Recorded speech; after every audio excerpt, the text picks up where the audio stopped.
सन 88 से पहले जापान में 2 मसाजिद थी, में एक टोक्यो मॉस्क उसको कहते हैं, तारीखी मस्जिद थी, और एक कोबे शहर है वहाँ एक मस्जिद थी। तो सन 96 में जल्जला आया तो पूरा शहर तबाह हो गया, लेकिन मस्जिद की अल्लाह ताला ने हिफाजत फरमाई। उस मस्जिद की कारगुजारी देख के, हालात देख के तो काफी जो है जापानीज जो है मुसलमान भी हो गए, और मुसलमान हो के दूसरे मुल्कों में तालीम के लिए भी चले गए, हाफिज भी बन गए, माशाल्लाह दीन का इल्म भी पढ़ा उन्होंने। हमारी जमात ने 22 शहरों में काम किया।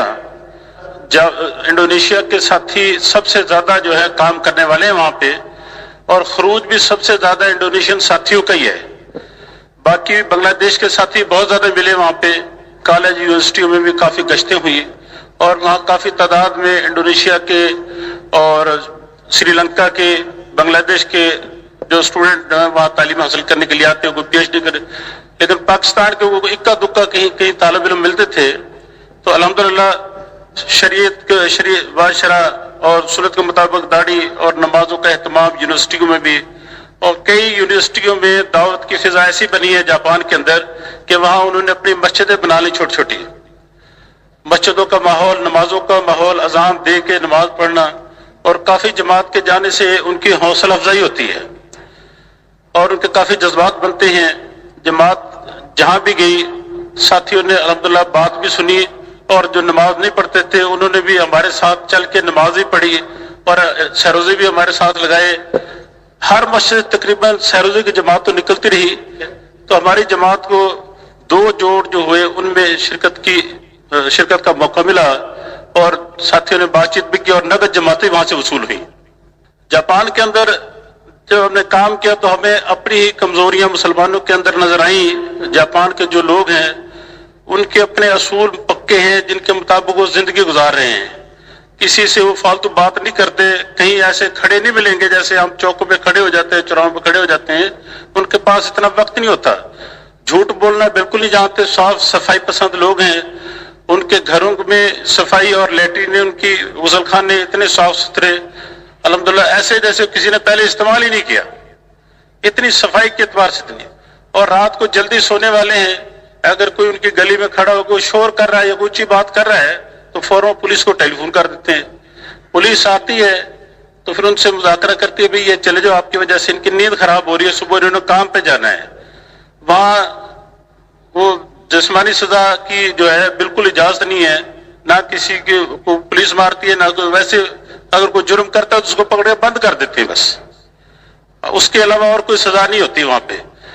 और ना कोई वहां चोरी का सिस्टम है, चोरी भी बिल्कुल नहीं है वहां पे। दरवाजे के अंदर से कुंडी नहीं लगाते रात को जैसे आप लगाते हैं ना, उनके यहाँ रिवाज नहीं है चोरी का। तो बिल्कुल उनको ख्याल नहीं होता कि हमारे यहाँ कोई चोर भी आ सकता है। सफाई सुथराई जो अल्हम्दुलिल्लाह अल्लाह पाक ने हमें दीन की निस्बत से जो बातें बताई, जो बातें हमने थोड़ी बहुत सीखी, उनके अंदर वो पहले से मौजूद है। कलमा पढ़ ले तो बेहतरीन किस्म के मुसलमान हो सकते हैं। तो सारी कमजोरी हमारे अंदर है। अब एक मुसलमान भाई पाकिस्तान का ही था, वो कारगुजारी सुना रहा था, तो मैं एक दोस्त के घर गया उससे मिलने के लिए। उसके घर में उसकी जापानीज बीवी थी, तो एक नमाज का 2 नमाजें मेरी आई, मगरिब और इशा। तो मैंने उसके घर पे 2 नमाजें पढ़ ली। तो उसकी बीवी एक तरफ से झांक के देख रही थी ये क्या एक्सरसाइज कर रहा है। तो उसने जब ये भाई वापस आ गया तो उसने अपने आदमी से पूछा कि ये जो तुम्हारा दोस्त आया है ये कौन है? कहता मेरा मुसलमान भाई है, दोस्त है मेरा। उन्होंने कहा ये कैसा मुसलमान है, ये जैसे इसने कोई एक्सरसाइज की है ऐसे आपने कभी नहीं की, ये क्या कर रहा था? तो उसने बताया कि ये नमाज पढ़ रहा था, हमारे मजहब में ये इबादत होती है, ये इबादत का तरीका है। वो कहता हाथ उठा के क्या कर रहा था? कहता हाथ उठा के अल्लाह से दुआ मांग रहा था। तो कहने लगी तूने तो कभी ऐसे एक्सरसाइज नहीं की, कभी तूने तो ऐसे नमाज नहीं पढ़ी। क्या तुम्हारे 2 ग्रुप हैं मुसलमानों के, एक इबादत करने वाला है और एक इबादत ना करने वाला, ऐसे हैं? कहता नहीं ऐसे नहीं है, जो हुक्म इसके लिए है वही मेरे लिए है। कहता फिर तू क्यों नहीं पढ़ता? जब तेरा मजहब कहता है तो तू उसके मुताबिक क्यों नहीं चलता?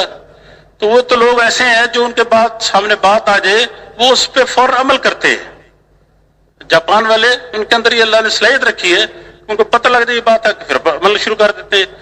अब जापानीज औरतों से शादियां कर ली, लेकिन कलमे से आगे उनको और दीनी तालीम का ना वहां मौका दिया, अपनी जिंदगी में जब दीन ना हो तो घर में भी दीन मुश्किल हो जाता है। तो कारोबार ऐसा है कि सुबह निकलते हैं, रात को 10-11 बजे तक गाड़ियों की तलाश में निकलते हैं, गाड़ियों को कारोबार है, तो बड़ी मुश्किल से रात को काफी लेट घर पहुंचते हैं। तो घर वालों को भी वक्त नहीं देते। जो साथी दावत के काम से लगे हुए हैं, अल्हम्दुलिल्लाह वो दावत का काम में मस्तूरात को भी लगाया है, सरोजी भी वहां लगते रहते हैं, मस्तूरात की भी जमातें निकलती रहती हैं। आपकी मेहनत की बरकत से कितनी जगह को मुस्लिम में काम शुरू हो गया, को मुसलमान इस काम पे करने पे आ गए? हाँ जी, काफी मुसलमान जो हैं अल्हम्दुलिल्लाह जाने से को दावत के काम में लग गए। कुछ नए ऐसे थे कि जिन्होंने पहली दफा से रोजे लगाए, अल्हम्दुलिल्लाह इस काम को पसंद किया, कहते हम इंशाल्लाह पाकिस्तान में जाके 4 माह लगाएंगे। अल्हम्दुलिल्लाह दावत का अमल हर घर में शुरू है और घरों में भी तालीम का सिलसिला जो है शुरू कराया गया। काफी साथियों से जब मुज़ाकरा हुआ, घर में उनकी तालीम नहीं थी, तो मुज़ाकरे के बाद उन्होंने बताया कि हमारे घर में अभी अल्हम्दुलिल्लाह तालीम भी शुरू हो गई है। माशाअल्लाह, अल्लाह आपको जज़ाए खैर अता फरमाए।